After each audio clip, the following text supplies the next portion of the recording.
Bonjour. Le prochain Shabbat sera le Shabbat le plus particulier de toute l'année puisqu'il coïncidera avec le jour de Yom Kippour, le jour de Kippour, ce jour qui soude l'ensemble du peuple d'Israël, du peuple juif, autour de cette solennité, appelée également, dans notre tradition, le Shabbat, Shabbaton, le Shabbat des Shabbats. Autant dire qu'il n'est pas question cette semaine de vous parler de la paracha de la semaine.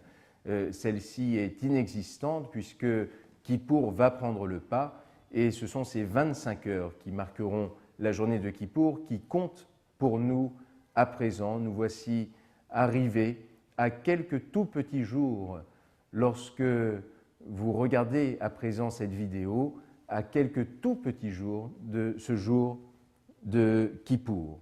Je voulais réfléchir avec vous à la fonction de cette journée. À quoi sert Kippour? Nous nous retrouvons, nous nous habillons simplement, avec humilité, nous jeûnons ce jour-là, nous mortifions nos personnes comme ceci nous est demandé dans notre tradition et comme nous le répéterons à plusieurs reprises le jour de Kippour. Mais à quoi sert donc Kippour?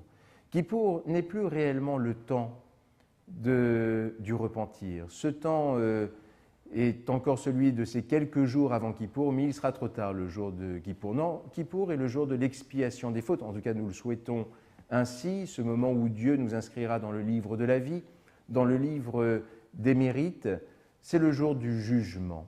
Un petit peu comme cette parabole d'un palais de justice, d'un tribunal.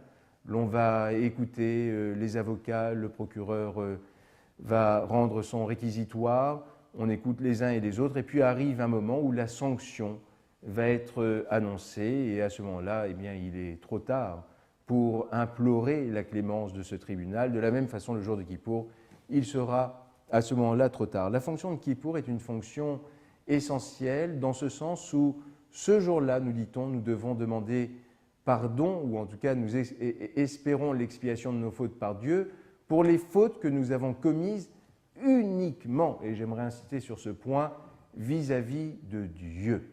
Le jour de Kippour a cette fonction essentielle.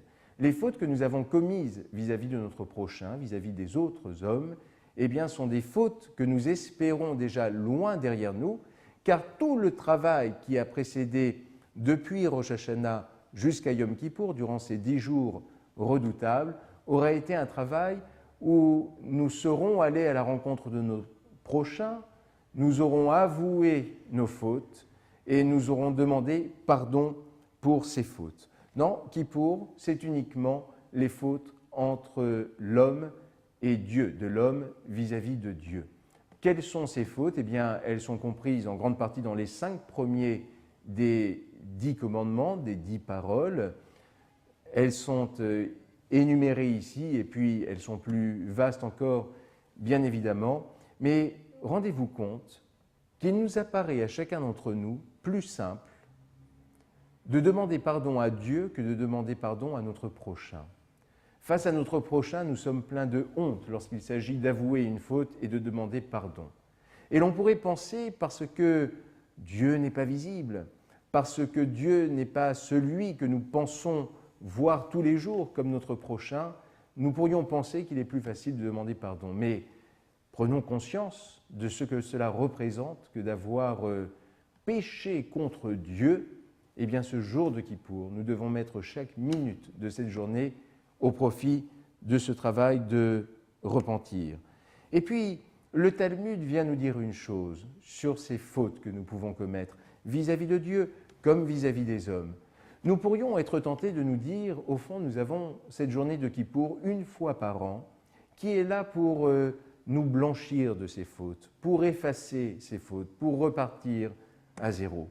Le Talmud nous dit surtout, n'espérez pas de ce jour qu'il viendra effacer les fautes que vous aurez commises consciemment, volontairement, en vous disant « il y aura le jour de Kippour pour les effacer ». Je peux pécher tant que je veux durant l'année, puisque 25 heures seront consacrées à cette repentance et à cette expiation.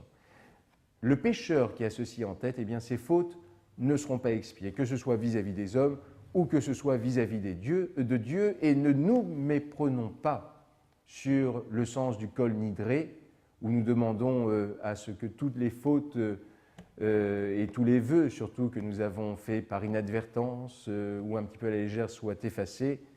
L'on nous dit dans une démarche consciente, si quelqu'un pêche avec cette conscience, jamais cette faute ne pourra être pardonnée. Nous prions donc dans les jours qui viennent, et ce jusqu'à Kippour, pour que Dieu entende notre prière sincère qui s'élève de notre part, de la part de chacun d'entre nous. Et j'aimerais, à quelques petits jours de Kippour, vous souhaiter à chacun, selon le souhait traditionnel, Gmar Khatima Tova, une bonne fin d'inscription. Que Dieu inscrive chacun d'entre vous, chacun d'entre nous, dans le livre de la vie et dans le livre des mérites.